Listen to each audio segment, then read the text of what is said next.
அனைவருக்கும் வணக்கம். என்னுடைய ஸ்டேட்டஸை ரெகுலராக பார்த்துட்டு இருக்கிற அனைத்து நல்ல உள்ளங்களுக்கும் என்னுடைய இனிய காலை வணக்கங்கள். இன்றைய வியாழக்கிழமை உங்களுக்கு மிகவும் அருமையான நாளாகவும் அற்புதமான நாளாகவும் வெற்றி தரும் நாளாகவும் தன்னம்பிக்கையும் தைரியத்தையும் தன லாபத்தையும் பொருள் லாபத்தையும் தரும் நாளாகவும் அமையட்டும் என்று எல்லாம் உள்ள இறைவனை வேண்டுகிறேன். இன்றைக்கு என்ன தலைப்பு அப்படின்னு பார்த்துட்டீங்கன்னா, என் கேள்விக்கு என்ன பதில் அப்படிங்கிற மாதிரியான ஒரு தலைப்புங்க. இது டெய்லியும் நம்ம ரெகுலராக பண்ண போறோம். இன்னைக்கு இன்றைய நாள் இன்றைய கேள்வி இன்றைய பதில் அப்படிங்கிற ஒரு தலைப்புல ஒரு கஸ்டமர் எங்கிட்ட கேட்டிருக்காரு. அவர் பேர் சுரேஷ். கணக்கம்பாளையம் பிரிவுல இருந்து எனக்கு இந்த கேள்வி கேட்டிருக்காரு.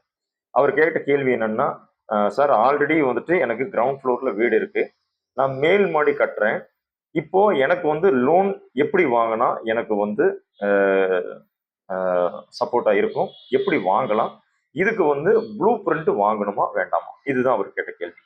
ஓகே, இப்போ அவருக்கு உண்டான பதில் மிஸ்டர் சுரேஷ் அவர்களுக்கு. இப்போ இரண்டு விதமா நீங்க பிரிச்சுக்கலாம்.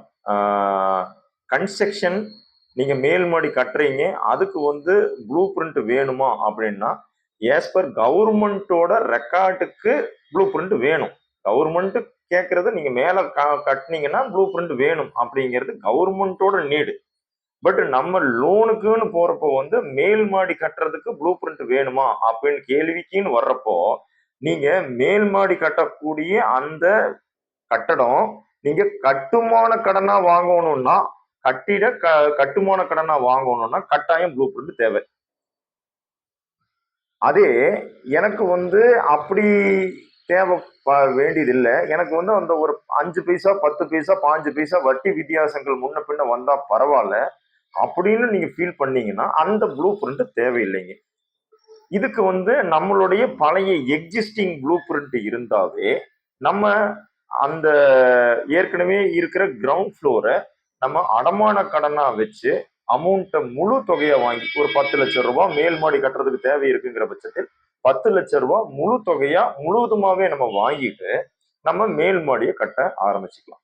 இது ஒருவேளை நான் கிரவுண்ட் ஃப்ளோருக்குமே ப்ளூ பிரிண்ட் வாங்கல அப்படிங்கிற பட்சத்தில் உங்கள்கிட்ட ஆல்ரெடி ப்ராப்பர்ட்டி டேக்ஸ், தண்ணி வரி, அப்புறம் இபி லைன் எல்லாமே உங்ககிட்ட இருக்கும்.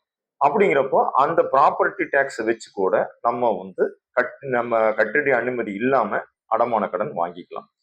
ஒருவேளை எனக்கு கட்டிட அனுமதியோ கட்டிட லோன் தான் வேணும், அதுவும் கவர்மெண்ட் பேங்க்ல தான் வேணும்னு உங்களுடைய ரெக்யர்மெண்ட் இருக்குங்கிற பட்சத்தில் இதுக்கு நீங்க கட்டாயம் கட்டிட அனுமதி வாங்கணும். அது எப்படி வாங்கணும்னா கீழ் ஃப்ளோருக்கும் வாங்கணும். ஆல்ரெடி நான் ப்ளூ பிரிண்ட் வச்சிருக்கிறேனுங்க, மேல் மாடிக்கு மட்டும் வாங்கிட்டோம்னா அப்படின்னு உங்க கேள்விக்கு, ஏற்கனவே கீழ் கிரவுண்ட் ஃப்ளோருக்கு வாங்கியிருக்கிற ப்ளூ பிரிண்ட் காலாவதி ஆயிருக்கும். அதனால மறுபடியும் நீங்க கிரவுண்ட் ஃப்ளோருக்கும் வாங்கணும், மேல் மாடிக்கும் வாங்கணும். இதுல உங்களுடைய ஆப்ஷன் எதுங்கிறத நீங்க தேர்ந்தெடுத்துக்கீங்க. ஆப்ஷன் ஏ, நீங்க கவர்மெண்ட் பேங்க்ல லோன் வாங்கணும், கட்டுமான லோனா வாங்கணும், வட்டி கம்மியில வேணும் அப்படின்னா கட்டாயம் ப்ளூ பிரிண்ட் வேணும்.